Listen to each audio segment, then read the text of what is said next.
Welcome to the Summit Lab podcast. This is a place where I explore ideas about photography, creativity, family, and the long road of trying to build something meaningful. I'm Chris, and this is the Summit Lab. Before I had kids, I used to photograph almost every day. Sunrise shoots around the bay, sunset drives to the coast, and late nights editing images. Then life got busy and the camera slowly stayed in the bag. Um, Seriously, before I had kids, I was literally going out almost every day. Down in the bay, when I lived there, it was about a 30-minute drive from my doorstep to the beach. And there were multiple days a week where I would just go to a different beach and photograph the sunset by myself. I'd explore and just go photograph by myself. Um, I loved those times getting away. The beach was always my place to get away. Um, Moving up north, I was a little worried about that because I loved it so much, and I found a new home at the river and the lake, which is great. I wrote a blog post about that on my website not too long ago. Um, but I'd also get up at sunrises. Me and my buddy Nate, we used to get up almost every Saturday morning and drive up to Slacker Hill up in San Francisco. It's this hike up in the Marin Headlands, and you get to overlook the Golden Gate Bridge with the San Francisco skyline in the background.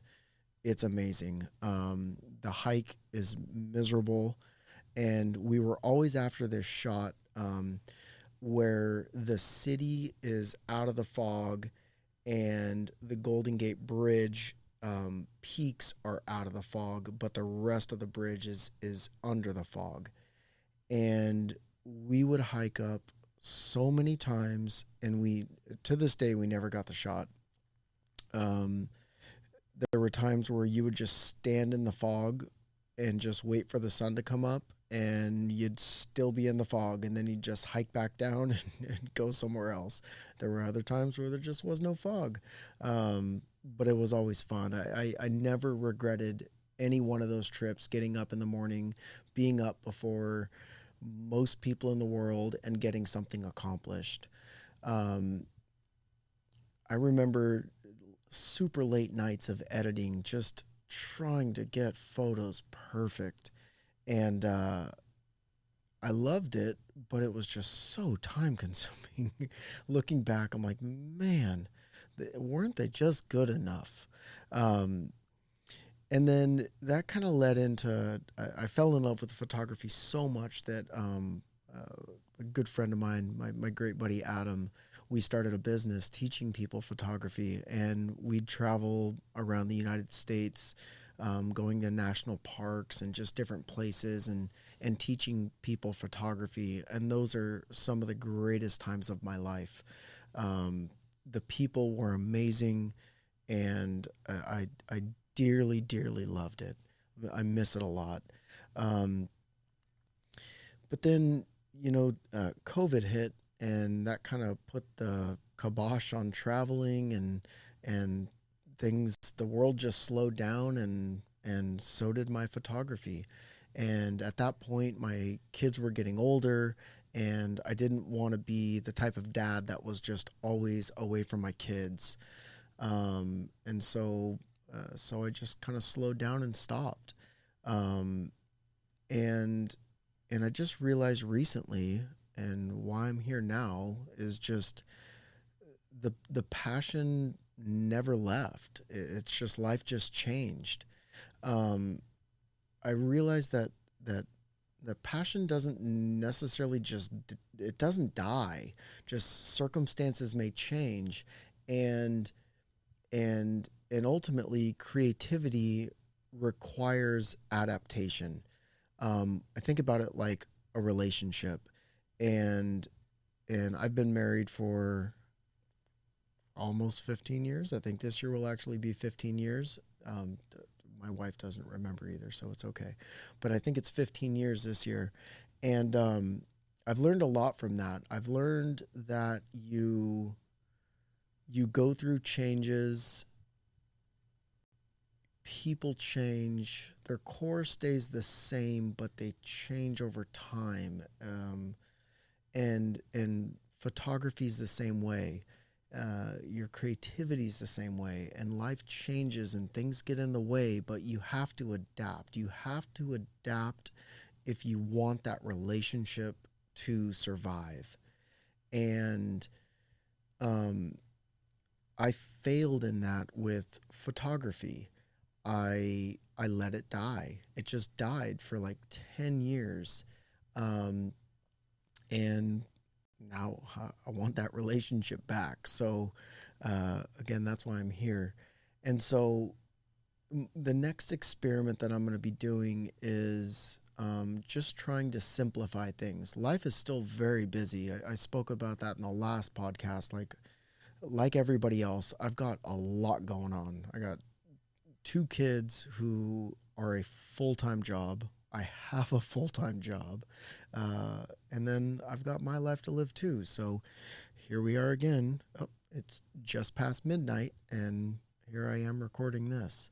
Um, so right now my experiment's going to be simple. It's just make photography easier.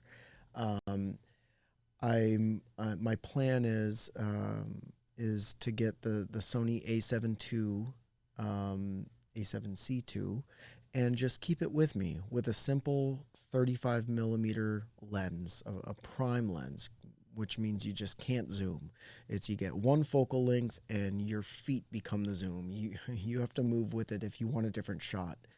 And what I really like about this is I don't really like that focal length. And so it's going to be fun to experiment with it. It's going to be fun to try.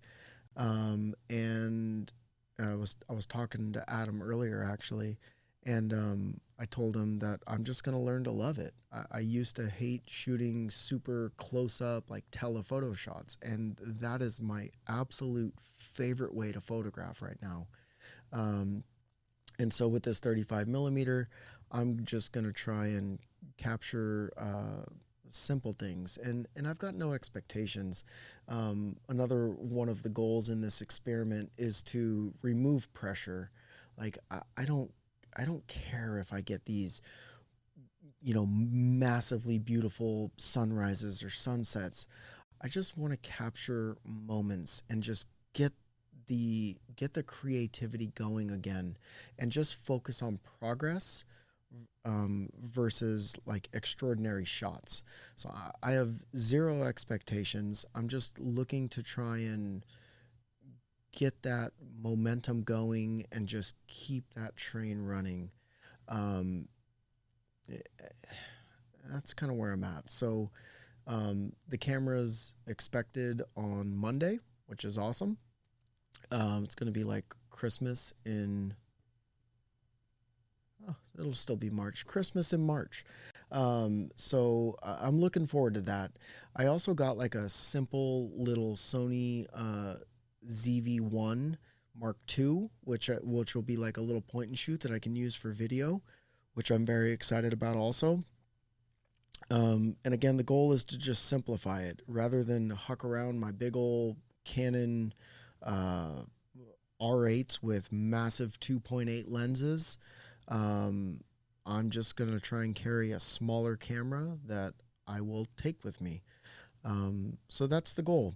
It may not be the same as it used to be, but at least I'm going to be moving forward. And the goal here is to don't let that passion slip away again. So I'll check back in next week. We'll see how things go. And thank you for being here. This is the Summit Lab podcast, experiments in creativity, storytelling, and building a meaningful life.